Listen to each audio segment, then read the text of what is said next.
ఒక స్వచ్ఛ మాట, మళ్ళీ స్వచ్ఛ భారత్ వస్తున్నట్టుంది. పరిసరాలు పరిశుభ్రంగా ఉంచుకోవడాన్ని ప్రతి ఒక్కరు బాధ్యతగా తీసుకోవాల్సిన అవసరం ఉంది. స్వచ్ఛ హైదరాబాద్ కార్యక్రమంలో భాగంగా జిహెచ్ఎంసీ మల్కాజ్గిరి సర్కిల్ ఆధ్వర్యంలో బహిరంగ ప్రదేశాల్లో మూత్ర విసర్జన చేయరాదని నిబంధనలు అతిక్రమిస్తే జరిమానా విధిస్తామనే నినాదంతో కూడలిలోని గాంధీ పార్క్ గోడపై రాశారు. సరే, మీరు రాసింది బాగానే ఉంది, నిజంగానే ఏమంటారు అంటే బహిరంగ మూత్ర విసర్జన చేయొద్దు. మరి ఎక్కడ పోమంటారు సార్?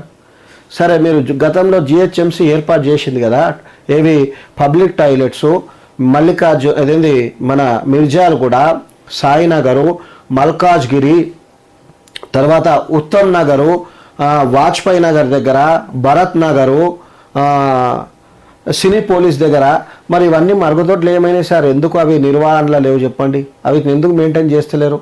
తర్వాత మినీ ట్యాంక్ బండ్ దగ్గర షీ టాయిలెట్ కట్టిరు. ఇక్కడన్నా నీళ్ళ సదుపాయం లేకుండా టాయిలెట్లు ఏర్పాటు చేస్తారా? ఎందుకు ఏర్పాటు చేశారు? అప్పుడు ఏర్పాటు చేశారు. ఒక్కొక్క పబ్లిక్ టాయిలెట్ డబ్బా ఎంత ఉంటుంది? ఓ 10 లక్షలు ఉంటుందా?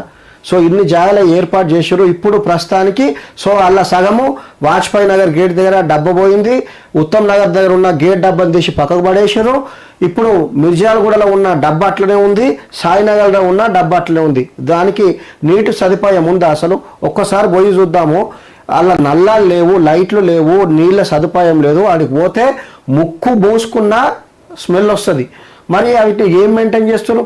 ఇప్పుడు ఇదేంది స్వచ్ఛ హైదరాబాద్ ఇప్పుడు కార్యక్రమం రాగానే ఆ మిర్జాలగూడ దగ్గర ఇవన్నీ ఏవైతే అసలు యూజ్లో లేని పబ్లిక్ టాయిలెట్ దగ్గర మంచిగా ముగ్గులు వేసి వీటిని అందంగా అలంకరించి ఫోటోలు దిగుతారు.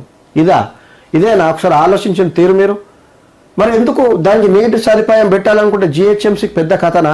అంత కాకపోయినా ట్యాంకర్లతోనే రెండు మూడు ఒక 10 డ్రమ్ములు పెట్టి పోపియచ్చు, అక్కడ ఒక పర్సన్ని పెట్టి మెయింటైన్ చేయొచ్చు. మీరు బహిరంగంగా మూత్ర విసర్జన చేయొద్దు అన్నది 100% కరెక్టే.